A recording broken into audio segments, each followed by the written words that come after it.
Hello, everyone, and welcome to the Bearded Wit. These are the readings that I've done in the last year for family and friends of the entire trilogy of the 5 books of the Hitchhiker's Guide to the Galaxy. They were done originally as Facebook Live readings, so they're not inch perfect. I do laugh as I read because I'm a huge fan of the books themselves. So there will be some laughing. There are some trip ups with the names and the words, the brilliantly inventive words that Douglas Adams comes up with. But they're done as a gift from me to you for everyone to listen to. So you can also find these on podcast versions. They're all over the podcast sphere, wherever you like to get your podcasts, whether it's on Spotify or Apple Podcasts or Google Podcasts or wherever, Stitcher, TuneIn, Deezer, whatever. So you can download them as well. And I would ask if you have the goodness in your heart to support what I'm doing, not only with this work and the other stuff that I'm recording, but also with the Rats in the Walls podcast, which is another one that's actually about ghosts and ghouls and gothic horror and stuff. It would really be great if you would be able to support me. Obviously, share, subscribe, like, distribute everything that you can with this stuff. But also, it would be fabulous if you could go to patreon.com/thebeardedwit and sign up to become a patron of The Bearded Wit. The more the merrier, the more I'm able to concentrate on doing this rather than having to do other work. And it would just mean the world to me to have you along for the ride on this. I appreciate your being here. I appreciate your support. And enjoy the readings. Enough of that. Let's start with the episodes. Bye. Right. Are you ready? Is everyone sitting comfortably? Then I'll begin. 25. There are, of course, many problems connected with life, of which some of the most popular are: why are people born? Why do they die? And why do they want to spend so much of the intervening time wearing digital watches? Many millions of years ago, a race of hyper-intelligent pan-dimensional beings, whose physical manifestation in their own pan-dimensional universe is not dissimilar to our own, got so fed up with the constant bickering about the meaning of life, which used to interrupt their favourite pastime of Brockian ultra cricket, a curious game which involved suddenly hitting people for no readily apparent reason and then running away, that they decided to sit down and solve their problems once and for all. And to this end, they built themselves a stupendous supercomputer, which was so amazingly intelligent that even before its databanks had been connected up, it had started from "I think, therefore I am," and got as far as deducing the existence of rice pudding and income tax before anyone managed to turn it off. It was the size of a small city. Its main console was installed in a specifically designed executive office, mounted on an enormous executive desk of finest ultra mahogany, topped with rich ultra red leather. The dark carpeting was discreetly sumptuous. Exotic pot plants and tastefully engraved prints of the principal computer programmers and their families were deployed liberally about the room, and stately windows looked out upon a tree-lined public square. On the day of the great on-turning, 2 soberly dressed programmers with briefcases arrived and were shown discreetly into the office. They were aware that this day they would represent their entire race in its greatest moment, but they conducted themselves calmly and quietly as they seated themselves deferentially before the desk, opened their briefcases, and took out their leather bags. Their names were Lunkwil and Fook. For a few moments they sat in respectful silence. Then, after exchanging quiet a glance with Fook, Lunkwil leaned forward and touched a small black panel. The subtlest of hums indicated that the massive computer was now in total active mode. After a pause, it spoke to them in a rich, deep, resonant voice. It said, "What is this great task for which I, Deep Thought, the second greatest computer in the universe of time and space, have been called into existence?" Lunquill and Fook glanced at each other in surprise. "Your task, O computer," began Fook. No, wait a minute. This isn't right," said Lunquill, worried. We distinctly designed this computer to be the greatest one ever, and we're not making do with second best. Deep Thought," he addressed the computer. "Are you not, as we designed you to be, the greatest and most powerful computer in all time?" "I described myself as the second greatest," intoned Deep Thought, "and such I am." Another worried look passed between the two programmers. Lunquill cleared his throat. "There must be some mistake," he said. "Are you not a greater computer than the milliard gargantubrain at Maximegalon, which can count all the atoms in a star in a millisecond?" "The milliard gargantubrain," said Deep Thought with unconcealed contempt. "A mere abacus. Mention it not." "And are you not," said Fook, leaning anxiously forward, "a greater analyst than the Googleplex star thinker in the seventh galaxy of light and ingenuity that could calculate the trajectory of every single dust particle through a 5-week Dangrabad beta sand blizzard?" "A 5-week sand blizzard?" said Deep Thought haughtily. "You ask this of me, who have contemplated the many vectors of the atoms and the Big Bang itself. Molest me not with this pocket calculator stuff." The two programmers sat in uncomfortable silence for a moment. Then Lunquill leaned forward again.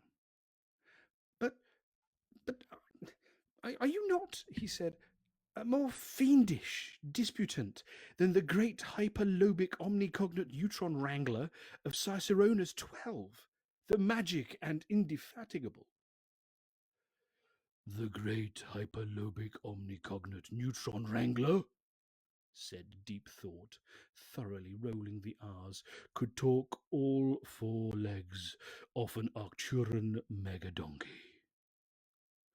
But only I could persuade it to go for a walk afterwards."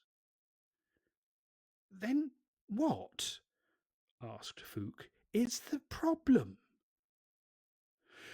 "There is no problem," said Deep Thought with magnificent ringing tones. "I am simply the second greatest computer in the universe of space and time." "But the second?" insisted Lunquill. Why do you keep saying the second? You're surely not thinking of the multicorticoid shit, excuse me. The multicorticoid persecutron titan Muller, are you? Or the pondomatic? Or the contemptuous lights flashed across the computer's console. "I spare not a single unit of thought on these cybernetic simpletons," he boomed. "I speak of none but the computer that is to come after me." Fook was losing patience. He pushed his notebook aside and muttered, I think this is getting needlessly messianic." "You know nothing of future time," pronounced Deep Thought. "And yet, in my teeming circuitry, I can navigate the infinite delta streams of future probability and see that there must one day come a computer whose merest operational parameters I am not worthy to calculate, but which it will be my fate eventually to design." Fook sighed heavily and glanced across to Lunquill. "Can we get on and ask the question?" he said. Lunquill motioned him to wait. What computer is this of which you speak? He asked. I will speak of it no further in this present time, said Deep Thought. Now, ask what else of me you will that I may function. Speak. They shrugged at each other. Fook composed himself. "Oh, deep-thought computer," he said, "the task we have designed you to perform is this. We want you to tell us—" He paused. "The answer." "The answer?" said Deep Thought. "The answer to what?" "Life," urged Fook. "The universe," said Lunquill. "Everything," they said in chorus. Deep Thought paused for a moment's reflection. "Tricky," he said finally. "But can you do it?" Again, a significant pause. "Yes," said Deep Thought. "I can do it." "There is an answer?" Fook said with breathless excitement. "A simple answer?" added Lunquill. "Yes," said Deep Thought. "Life, the universe, and everything. There is an answer. But," he added, "I'll have to think about it." A sudden commotion destroyed the moment. The door flew open, and two angry men wearing the coarse, faded blue robes and belts of the Cruxwan University burst into the room, thrusting aside the ineffectual flunkies who tried to bar their way. "We demand admission," said the younger of the two men, elbowing a pretty young secretary in the throat. "Come on," shouted the older one. "You can't keep us out." He pushed a junior programmer back through the door. "We demand that you can't keep us out," bawled the younger one, though he was now firmly inside the room and no further attempts were being made to stop him. "Who are you?" said Lunquill, rising angrily from his seat. "What do you want?" "I am Magic Thighs," announced the older one. "And I demand that I am Vroomfondle," shouted the younger one. Magic Thighs turned on Vroomfondle. "It's all right," he explained angrily. "You don't need to demand that." "All right," bawled Vroomfondle, banging on a nearby desk. "I am Vroomfondle, and that is not a demand. That is a solid fact. What we demand is solid facts." "No, we don't," exclaimed Magic Thighs in irritation. "That is precisely what we don't demand." Scarcely pausing for breath, Vroomfondle shouted, "What we don't demand is solid facts. What we demand is a total absence of solid facts. I demand that I may or may not be Vroomfondle." "But who the devil are you?" exclaimed an outraged Fook. "We," said Magic Thighs, "are philosophers." "Though we may not be," said Vroomfondle, waving a warning finger at the programmers.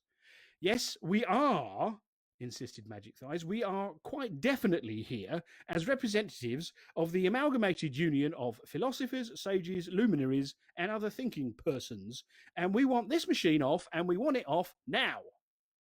"What's the problem?" said Lunquill. "I'll tell you what the problem is, mate," said Magic Thighs. "Demarbloodycation, that's the problem." "We demand," yelled Vroomfondle, "that demarcation may or may not be the problem." "You just let the machines get on with the adding up," warned Magic Thighs, "and we'll take care of the eternal verities, thank you very much. You want to check your legal position, you do, mate?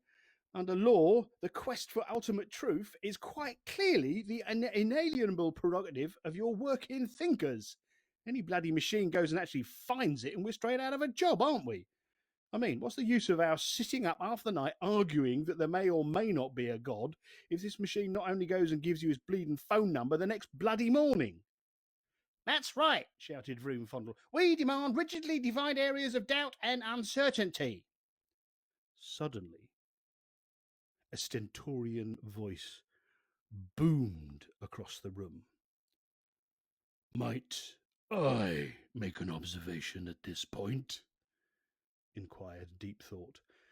We'll go on strike, yelled Vroom Fondle. That's right, agreed Magic Thighs. You'll have a national philosopher's strike on your hands. The hum level in the room suddenly increased as several ancillary bass driver units mounted in sedately carved and varnished cabinet speakers around the room cut in to give Deep Thought's voice a little more power. All I wanted to say, bellowed the computer, is that my circuits are now irrevocably committed to calculating the answers to the ultimate question of life, the universe, and everything. He paused and satisfied himself that he now had everyone's attention, before continuing a little more quietly. But the program will take me a little while to run. Fook glanced impatiently at his watch. How long? He said. 7.5 million years, said Deep Thought. Lunkwell and Fook blinked at each other. 7.5 million years? They cried in chorus. Yes, declaimed Deep Thought. I said I'd have to think about it, didn't I? And it occurs to me that running a program like this is bound to create an enormous amount of popular publicity for the whole area of philosophy in general. Everyone's going to have their own theories about what answer I'm eventually going to come up with. And who better to capitalize on that media market than you yourselves? So long as you can keep disagreeing with each other violently enough and slagging each other off in the popular press, and so long as you have clever agents, you can keep yourselves on the gravy train for life. How does that sound? The two philosophers gaped at him. Bloody hell, said Magic Thighs. Now that is what I call thinking. Here, Fondle, why don't we ever think of things like that? Dunno, said Fondle in awed whispers. Think our brains must be too highly trained, Magic Thighs. So saying, they turned on their heels and walked out of the door and into a lifestyle beyond their wildest dreams. 26. Yes, very salutary, said Arthur, after Slightly Bartfast had related the salient points of this story to him, but I don't understand what all this has got to do with the earth and mice and things. This is but the first half of the story, Earthman, said the old man. If you would care to discover what happened 7.5 million years later, on the great day of the answer, allow me to invite you to my study where you can experience the events yourself on our sensotape records. That is, unless you would care to take a quick stroll on the surface of New Earth. It's only half completed, I'm afraid. We haven't even finished burying the dinosaur skeletons in the crust yet. Then we have the tertiary and quaternary periods of the Cenozoic area to lay down, and no, thank you, said Arthur. It wouldn't be quite the same. No, said Slightly Bartfast. It won't be. And he turned the air car around and headed back towards the mind-numbing wall. 27. Slightly Bartfast's study was a total mess. A little like the results of an explosion in a public library. The old man frowned as they stepped in. Terribly unfortunate, he said. A diode blew in one of the life support computers when we tried to revive our cleaning staff. We discovered they'd been dead for nearly 30,000 years. Who's going to clear away the bodies? That's what I want to know. Look, why don't you sit yourself down over there and let me plug you in?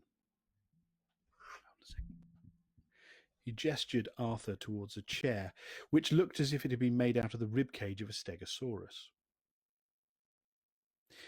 It was made out of the rib cage of a stegosaurus, explained the old man as he pottered about fishing bits of wire out from under tottering piles of paper and drawing instruments. Here, he said, hold these, and passed a couple of stripped wire ends to Arthur. The instant he took hold of them, a bird flew straight through him. He was suspended in midair and totally invisible to himself. Beneath him was a pretty tree-lined city square, and all around it, as far as the eye could see, were white concrete buildings of airy, spacious design, but somewhat the worse for wear. Many were cracked and stained with rain. Today, however, the sun was shining. A fresh breeze danced lightly through the trees, and the odd sensation that all the buildings were quietly humming was probably caused by the fact that the square and all the streets around it were thronged with cheerful, excited people. Somewhere a band was playing, brightly coloured flags were fluttering in the breeze, and the spirit of carnival was in the air. Arthur felt extraordinarily lonely, stuck up in the air above it all without so much as a body to his name, but before he had time to reflect on this, a voice rang out across the square and called for everyone's attention. A man standing on a brightly dressed dais before the building which clearly dominated the square was addressing the crowd over a tannoy. "O people who wait in the shadow of deep thought," he cried out, "honoured descendants of Vroomfondle and Magic Thighs, the greatest and most truly interesting pundits the universe has ever known, the time of waiting is over."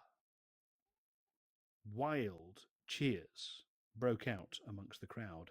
Flags, streamers, and wolf whistles sailed through the air. The narrower streets looked rather like centipedes rolled over on their backs and frantically waving their legs in the air. 7.5 million years our race has waited for this great and hopefully enlightening day, cried the cheerleader. The day of the answer. Hurrahs burst from the ecstatic crowd.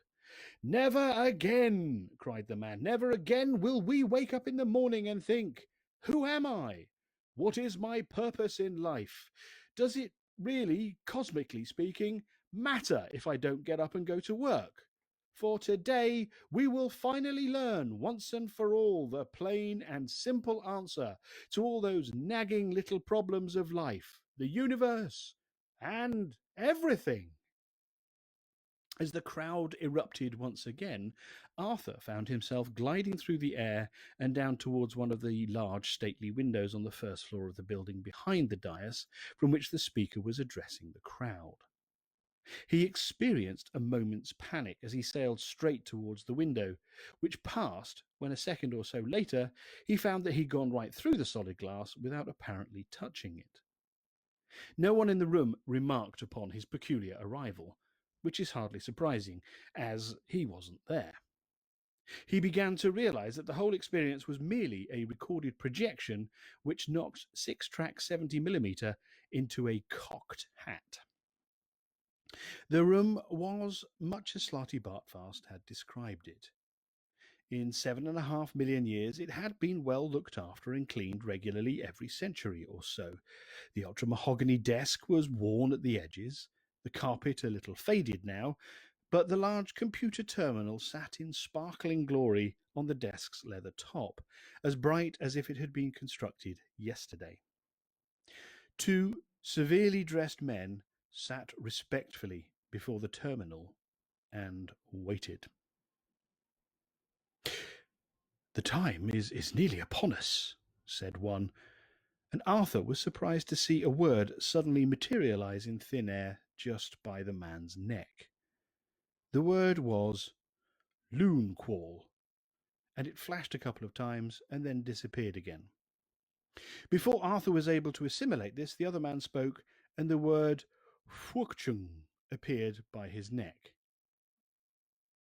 75,000 generations ago, our ancestors set this program in motion, the second man said. And in all that time, we will be the first to hear the computer speak.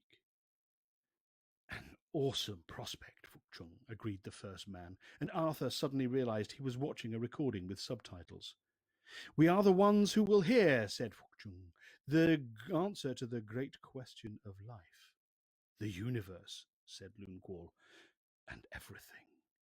Shh, said Loonquall with a slight gesture. I think Deep Thought is preparing to speak. There was a moment's expectant pause, whilst panels slowly came to life on the front of the console. Lights flashed on and off experimentally and settled down into a businesslike pattern. A low, soft hum came from the communication channel. Good morning, said Deep Thought at last. Good morning, oh Deep Thought, said Loonquall nervously. Do you have, that is... An answer for you, interrupted Deep Thought majestically. Yes, I have. The two men shivered with expectancy. Their waiting had not been in vain. There really is one? Breathed Fuokchung. There really is one, confirmed Deep Thought. To everything? To the great question of life, the universe, and everything? Yes.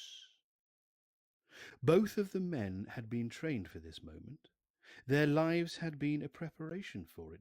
They had been selected at birth as those who would witness the answer. But even so, they found themselves gasping and squirming like excited children. And you're ready to give it to us? Urged Loonquall. I am. Now? No, said Deep Thought. They both licked their dry lips. Though, I don't think, added Deep Thought, that you're going to like it. Doesn't matter, said Fuokchung. We must know it now. Now? Inquired Deep Thought. Yes, now. All right, said the computer, and settled into silence again. The two men fidgeted. The tension was unbearable. You're really not going to like it, observed Deep Thought. Tell us. All right, said Deep Thought. The answer to the great question. Yes? Of life, the universe, and everything, said Deep Thought. Yes? Is, said Deep Thought and paused. Yes? Is. Yes? 42, said Deep Thought, with infinite majesty and calm. Need a bit of tea. Deep Thought's knackering me throat. Oh, okay, that just doesn't sound right. Never mind. Okay. We continue. It was a long time before anyone spoke. Out of the corner of his eye, Fukjung could see the sea of tense, expectant faces down in the square outside. "We're going to get lynched, aren't we?" he whispered. "It was a tough assignment," said Deep Thought mildly. 42? Yelled Loonquall. Is that all you've got to show for 7.5 million years' work? "I checked it very thoroughly," said the computer, "and that quite definitely is the answer. I think the problem, to be quite honest with you, is that you've never actually known what the question is." But it was the the ultimate question of life, the universe, everything, howled Loonquall. "Yes," said Deep Thought, with the air of one who suffers fools gladly. "But what actually is it?"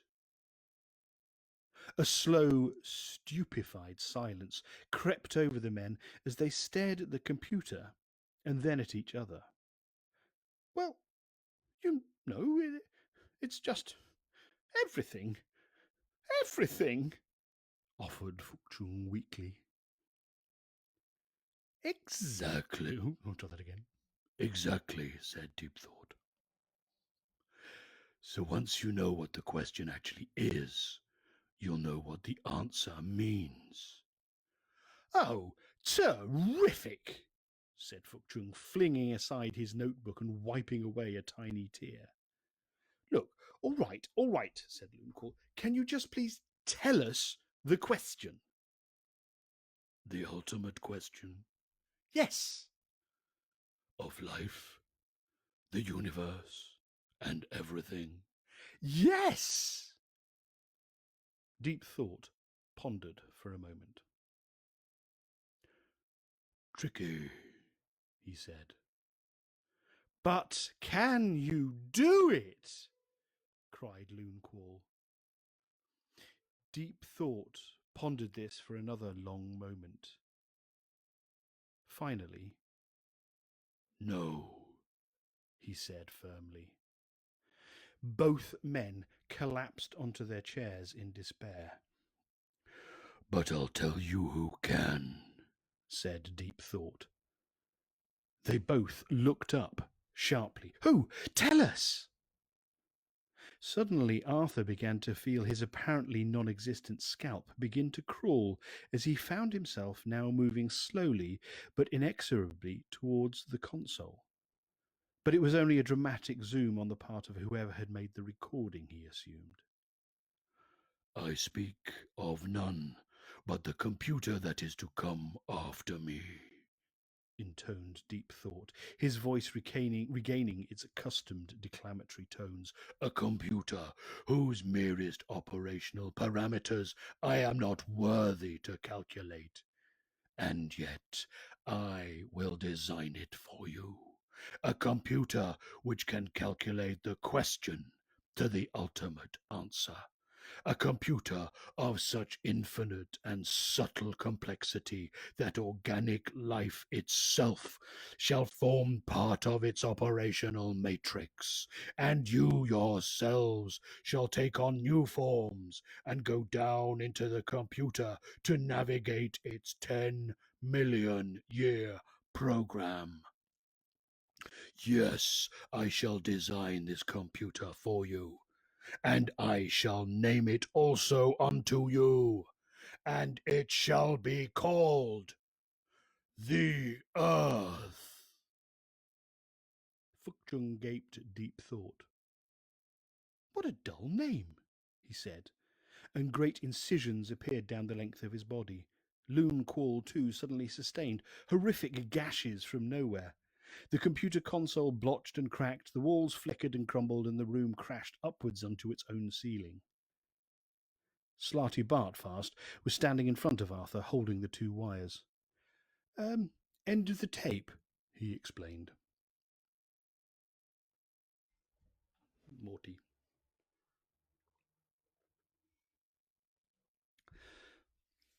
Zaphod, wake up! Hey, come on, wake up! Yeah, just let me stick to what I'm good at, yeah? Muttered Zaphod and rolled away from the voice back to sleep. Do you want me to kick you? Said Ford. Would it give you a lot of pleasure? Said Zaphod blearily. No, nor me. So what's the problem? Stop bugging me. Zaphod curled himself up. He got a double dose of the gas, said Trillian, looking down at him. 2 windpipes. And stop talking, said Zaphod. It's hard enough trying to sleep anyway. What's the matter with the ground? It's all cold and hard. It's gold, said Ford. With an amazingly balletic movement, Zaphod was standing and scanning the horizon, because that was how far the gold ground stretched in every direction. Perfectly smooth and gold. It gleamed like, well, it's impossible to say what it gleamed like because nothing in the universe gleams in quite the same way that a planet made of solid gold does. Who put all that there? Yelped Zaphod, goggle-eyed. Don't get excited, said Ford. It's only a catalogue. A who? A catalogue, said Trillian. An illusion. How can you say that? Cried Zaphod, falling onto his hands and knees and staring at the ground. He poked it and prodded it. It was very heavy and very slightly soft. He could mark it with his fingernail. It was very yellow and very shiny, and when he breathed on it, his breath evaporated off it in that very peculiar and special way that breath evaporates off solid gold. Trillian and I came round a while ago, said Ford. We shouted and yelled till somebody came, and then carried on shouting and yelling till they got fed up and put us on their planet catalogue to keep us busy until they were ready to deal with us. This is all censortape. Zaphod stared at him bitterly. Ah, shit, he said. You wake me up from my perfectly good dream to show me somebody else's? He sat down in a huff. What's in that series of valleys over there? He said. Hallmark, said Ford. We had a look. We didn't wake you earlier. We didn't want to, said Trillian. The last planet was knee-deep in fish. Fish? Some people like the oddest things. And before that, said Ford, we had platinum. A bit dull, but we thought you'd like to see this one, though. Seas of light glared at them in one solid blaze wherever they looked. Very pretty, said Zaphod petulantly. In the sky, a huge green catalogue number appeared. It flickered and changed, and when they looked around again, so had the land. As with one voice, they all went, Yuck! The sea was purple. The beach they were on was composed of tiny yellow and green pebbles, presumably terribly precious stones. The mountains in the distance seemed soft and undulating with red peaks. Nearby stood a solid silver beach table with a frilly mauve parasol and silver tassels. In the sky, a huge sign appeared, replacing the catalogue number. It said, Whatever your tastes, Magrathea can cater for you. We are not proud. And 500 entirely naked women dropped out of the sky on parachutes. In a moment, the scene vanished and left them in a springtime meadow full of cows. Ow, said Zaphod, my brains. You want to talk about it? Said Ford. Yeah, okay, said Zaphod. And all 3 sat down and ignored the scenes that came and went around them. I figure this, said Zaphod. Whatever happened to my mind, I did it. And I did it in such a way that it wouldn't be detected by the government screening tests. And I wasn't to know anything about it myself. Pretty crazy, right? The other 2 nodded in agreement. So, I reckon what's so secret that I can't let anybody I know I know it? Not the galactic government, not even myself. And the answer is, I don't know. Obviously. But I put a few things together and I can begin to guess. When did I decide to run for president? shortly after the death of President Uden Ranks. You remember Uden, Ford? Yeah, said Ford. He was the guy that we met when we were kids, the Arcturan captain. He was a gas. He gave us conkers when you busted your way onto his mega freighter. Said you were the most amazing kid he'd ever met. What's all this? Said Trillian. Ancient history, said Ford. When we were kids together on Beetlejuice, the Arcturan megafreighters used to carry most of the bulky trade between the galactic center and the outlying regions. The Beetlejuice trading scouts used to find the markets, and the Arcturans would supply them. Then there was a lot of trouble with space pirates before they were all wiped out in the Dordelis Wars. And the megafreighters had to be equipped with the most fantastic defense shields known to galactic science. They were real brutes of ships, and huge. In orbit around a planet, they would eclipse the sun. One day, young Zaphod here decides to raid one on a trijet scooter designed for stratosphere work. A mere kid.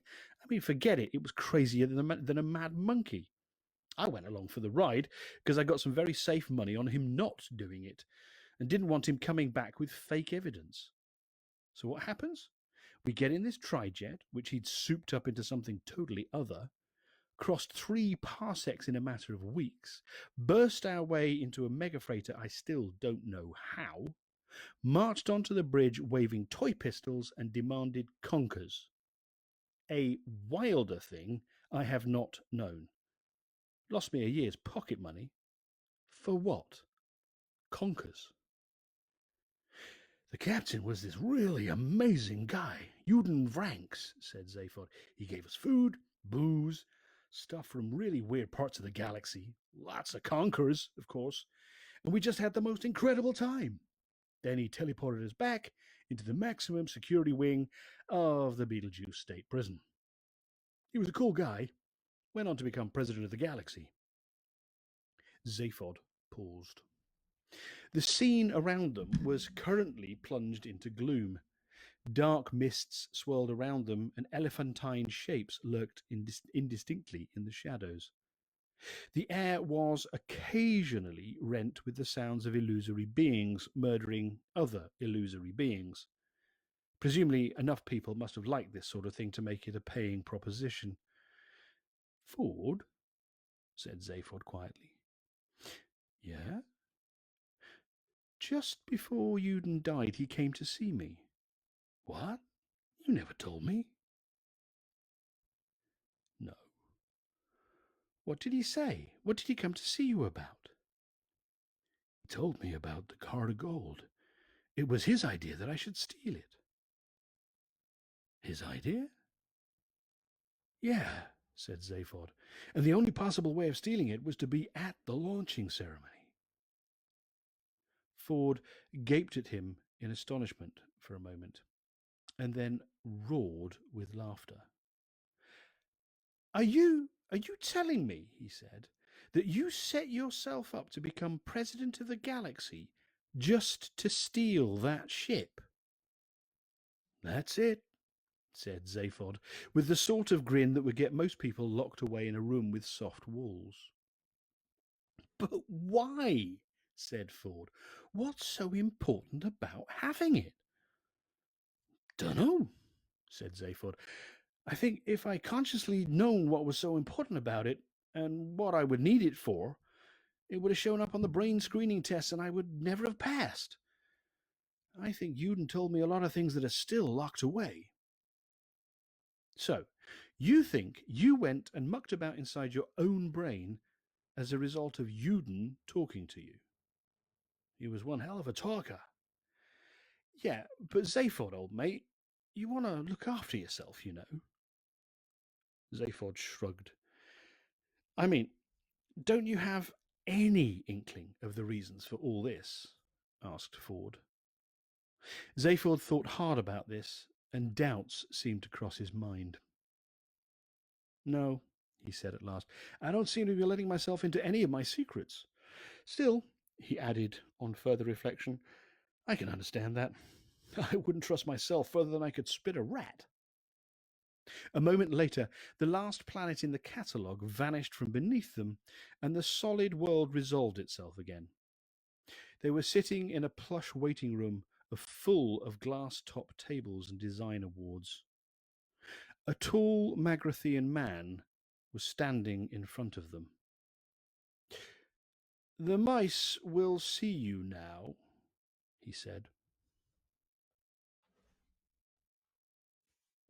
More tea.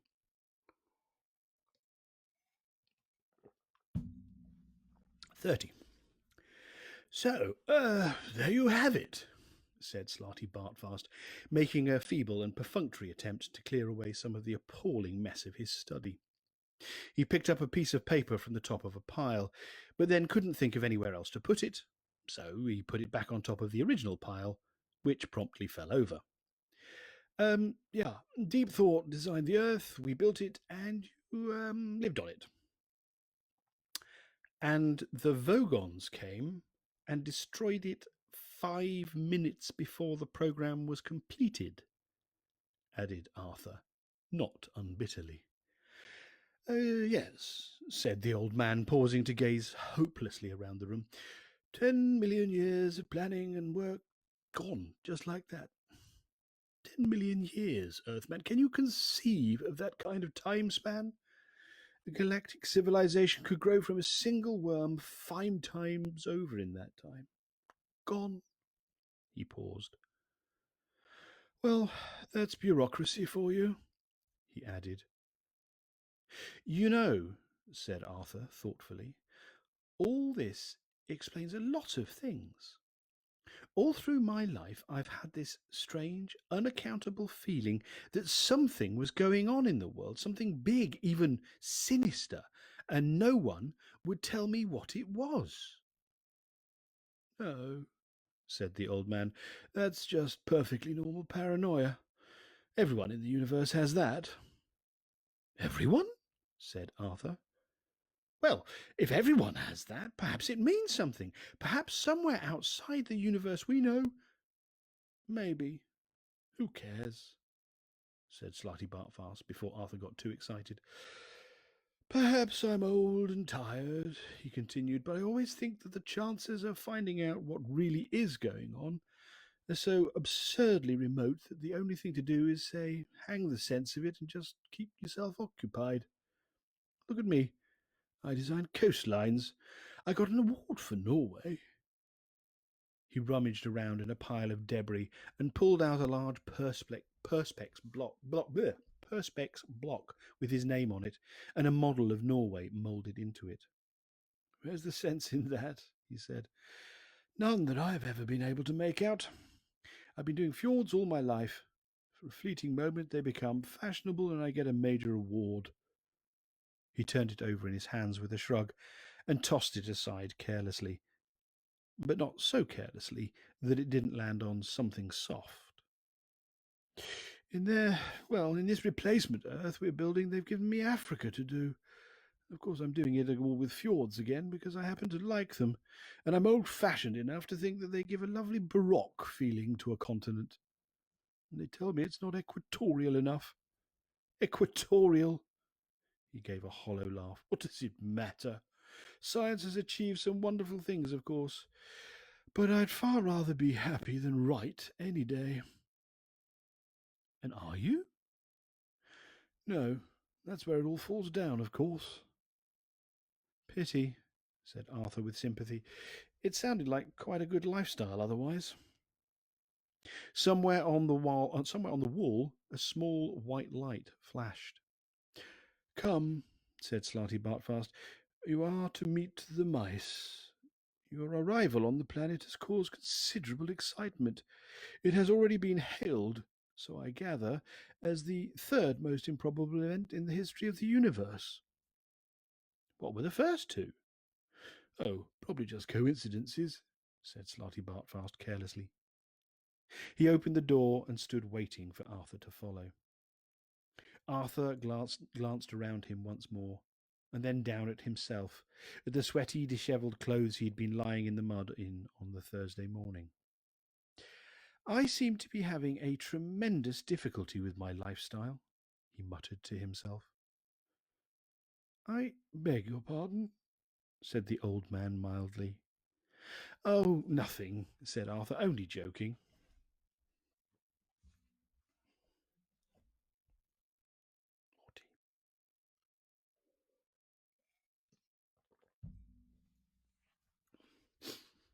It is, of course, well known that careless talk costs lives. Excuse me. There's the tea fighting back. We'll try that again. It is, of course, sorry. It is, of course, well known that careless talk costs lives. But the full scale of the problem is not always appreciated.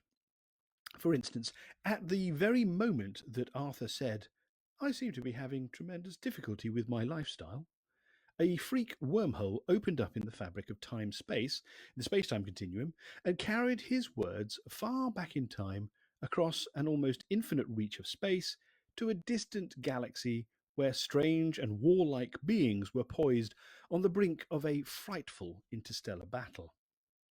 The two opposing leaders were meeting for the last time. The dreadful silence fell across the conference table as the commander of the Vlhurgs, resplendent in his black jewelled battle shorts, gazed levelly at the Gugugvunt leader squatting opposite him in a cloud of green, sweet smelling steam.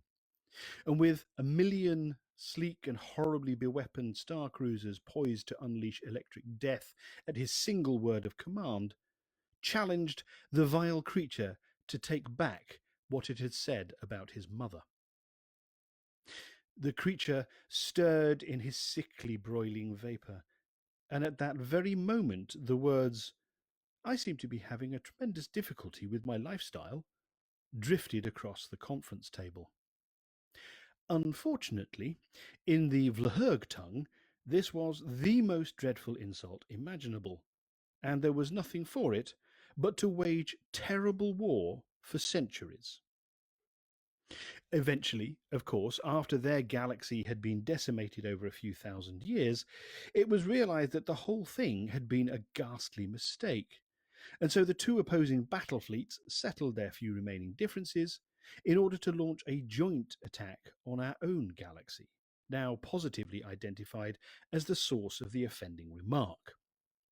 For thousands more years, the mighty ships tore across the empty wastes of space and finally dived screaming onto the first planet they came across, which happened to be the Earth, where, due to a terrible miscalculation of scale, the entire battle fleet was accidentally swallowed by a small dog. Those who study the complex interplay of cause and effect in the history of the universe say that this sort of thing is going on all the time, but that we are powerless to prevent it. It's just life, they say. A short oops, a short aircar trip brought Arthur and the old Magrathian to a doorway. They left the car and went through the door into a waiting room full of glass-topped tables and perspex awards. Almost immediately, a light flashed above the door at the other side of the room, and they entered.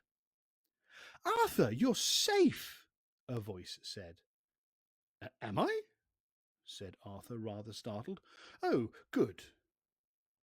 The lighting was rather subdued, and it took him a moment to see Ford, Trillian, and Zaphod sitting round a large table beautifully decked out with exotic dishes, strange sweetmeats, and bizarre fruits.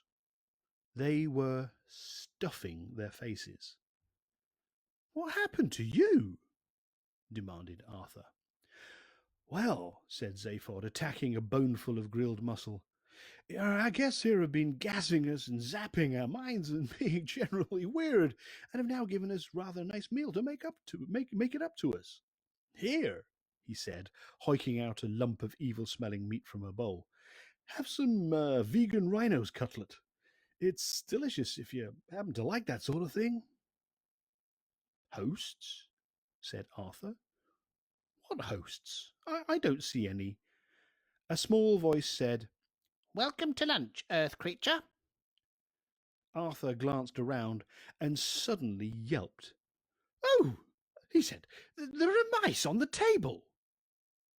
There was, an awkward silence as everyone looked pointedly at Arthur. He was busy staring at two white mice sitting in what looked like whiskey glasses on the table. He heard the silence and glanced around at everyone. "Oh," he said, with sudden realization. "Oh, I'm sorry, I wasn't quite prepared for. Um, Let me introduce you," said Trillian. "Arthur, this is Benji Mouse." "Hi," said one of the mice. His whiskers stroked what must have been a touch-sensitive panel on the inside of the whiskey glass-like affair, and it moved forward slightly. "And this is Frankie Mouse." The other mouse said, "Pleased to meet you," and did likewise. Arthur gaped. "But aren't they—" "Yes," said Trillian. "They are the mice I brought with me from Earth." She looked him in the eye, and Arthur thought he detected the tiniest resigned shrug. "Could you pass me that bowl of grated Arcturan megadonkey?" she said. Slarty Bartfast coughed politely. Excuse me," he said. "Yes, thank you, Slarty Bartfast," said Benji Mouse sharply. "You may go." What? Oh, very well," said the old man, slightly taken aback. I'll just go and get on with some of my fjords then." "Well, in fact, that won't actually be necessary," said Frankie Mouse. "It looks very much as if we won't be needing the new Earth any longer." He swiveled his pink little eyes. "Not now that we've found a native of the planet who was there seconds before it was destroyed." "What?" cried Slarty Bartfast, aghast. "You can't mean that. I've got 1,000 glaciers poised and ready to roll over Africa." "Well, perhaps you could take a quick skiing holiday before you dismantle them," said Frankie acidly. "Skiing holiday?" cried the old man. "Those glaciers are works of art. Elegantly sculpted contours, soaring pinnacles of ice, deep, majestic ravines. It would be sacrilege to go skiing on high art." "Thank you, Slarty Bartfast," said Benji firmly. "That will be all." "Yes, sir," said the old man coldly. "Thank you very much. Well, goodbye, Earthman," he said to Arthur. "Hope the lifestyle comes together." With a brief nod to the rest of the company, he turned and walked sadly out of the room. Arthur stared after him, not really knowing what to say. "Now," said Benji Mouse, "to business." Ford and Zaphod clinked their glasses together. "To business," they said. "I beg your pardon?" said Benji. Ford looked around. "Oh, sorry, I thought you were proposing a toast," he said. The two mice scuttled impatiently around in their glass transports. Finally, they composed themselves, and Benji moved forward to address Arthur. "Now, Earth creature," he said, "the situation we have in effect is this. We have, as you know, been more or less running your planet for the last 10 million years in order to find this wretched thing called the ultimate question." "Why?" said Arthur sharply. "No, we already thought of that one," said Frankie, interrupting, "but it doesn't fit the answer." "Why?" 42. "You see, it doesn't work." "No," said Arthur. "I mean, why have you been doing it?" "Oh, I see," said Frankie. "Well, eventually just habit, I think, to be brutally honest. This is more or less the point. We're sick to the teeth of the whole thing, and the prospect of doing it all over again on account of those winnet-ridden Vogons quite frankly gives me the screaming heebie-jeebies. You know what I mean? It was by the merest lucky chance that Benji and I finished our particular job and left the planet early for a quick holiday, and have since manipulated our way back to Magrathea by the good offices of your friends." "Magrathea is a gateway back to our own dimension," put in Benji. "Since when," continued his murine colleague, "we have had an offer of quite enormously fat contract to do the 5D chat show and lecture circuit back in our own dimension neck of the woods. We're very much inclined to take it." "I would. Wouldn't you, Ford?" said Zaphod promptingly. Oh, yeah, said Ford. Jump at it like a shot.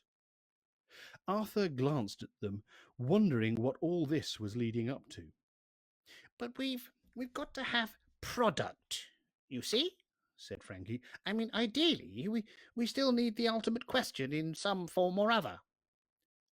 Zaphod leaned forward towards Arthur. You see, he said, if they're just sitting there in a studio looking very relaxed and, just mentioning that they happen to know the answer to life, the universe and everything, and then eventually have to admit that it's just 42, the show's probably going to be quite short. No follow-up, you see. We have to have something that sounds good, said Benji. Something that sounds good, exclaimed Arthur. An ultimate question that sounds good? From a couple of mice? The mice bristled. Well, I mean, yes, idealism. Yes, the dignity of pure research. Yes, the pursuit of truth in all its forms. But there comes a point, I'm afraid, where you begin to suspect that if there's any real truth, it's that the entire multi-dimensional infinity of the universe is almost certainly being run by a bunch of maniacs.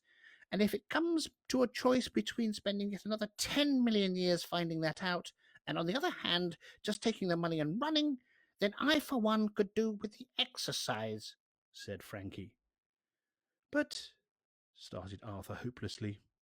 Hey, will you get this, Earthman? Interrupted Zaphod. You are a last-generation product of that computer matrix, right? And you were there right up to the moment your planet got the finger, yeah? So your brain was an organic part of the penultimate configuration of the computer program, said Ford, in Zaphod's voice apparently. Rather lucidly, he thought. Right, said Zaphod. Well, said Arthur doubtfully. He wasn't aware of ever having felt an organic part of anything. He had always seen it as one of his big problems. In other words, said Benji, steering his curious little vehicle right over to Arthur, there's a good chance that the structure of the question is encoded into the structure of your brain. So, we want to buy it off you. What, the question? Yes, said Ford and Trillian. For lots of money, said Zaphod. No, said Frankie. It's the brain we want to buy. What? Well, who would miss it? Inquired Benji. I thought you said you could just read his brain electronically, protested Ford. Oh, yes, said Frankie. But we'd have to get it out first. It's got to be prepared. Treated, said Benji. Diced. Thank you, shouted Arthur, tipping his chair and backing away from the table in horror. It could always be replaced, said Benji reasonably, if you think it's important. Yes, an electronic brain, said Frankie. A simple one would suffice. A simple one? Wailed Arthur. Yeah, said Zaphod, with a sudden evil grin. You just have to program it to say, what? And I don't understand. And where's the tea? Who'd know the difference? What? Cried Arthur, backing away still further. See what I mean? Said Zaphod, and howled with pain because of something that Trillian did at that moment. I'd notice the difference, said Arthur. No, you wouldn't, said Frankie Mouse. You'd be programmed not to. Ford made for the door. Look, I'm sorry, mice old lads, he said. I don't think we've got a deal. I rather think we have to have a deal, said the mice in chorus, all the charm vanishing from their piping little voices in an instant. With a tiny whining shriek of their two glass transports, they were lifted. With a tiny whining shriek, their two glass transports lifted themselves off the table and swung through the air towards Arthur, who stumbled further backwards into a blind corner, utterly unable to cope with or think of anything. Trillian grabbed him desperately by the arm and tried to drag him towards the door, which Ford and Zaphod were struggling to open. But Arthur was a dead weight. He seemed hypnotized by the airborne rodents swooping towards him. She screamed at him, but he just gaped. With one more yank, Ford and Zaphod got the door open. On the other side of it was a small pack of rather ugly men, who they could only assume were the heavy mob of Magrathea. Not only were they ugly themselves, but the medical equipment they carried with them was also far from pretty. They charged. So, Arthur was about to have his head cut open.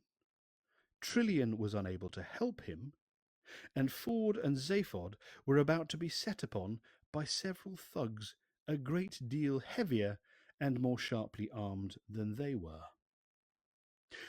All in all, it was extremely fortunate that at that moment every alarm on the planet burst into an ear-splitting din. And that's where we'll leave it for tonight. We are well on for finishing it tomorrow night by the look of it. Thank you very much for your company, everybody. We will definitely be able to wrap it up tomorrow evening. So very groovy, hoopy and fruity. Thank you so much for coming along again, everyone, this evening. This will be posted, so if you didn't get a chance to catch all of it, you'll be able to hear everything else as a rewind, as a repeat. But we will be back at the same time tomorrow, well, a little bit earlier. Hopefully there won't be a major speech or anything from anyone famous or significant in Danish government to slow us down. So yeah, 2100 CEST or 8 p.m. In the UK, and at some other time anywhere else in the world if you're listening in from there. But thank you very much for being here this evening. I appreciate your company, and see you tomorrow. Bye, everyone. See ya.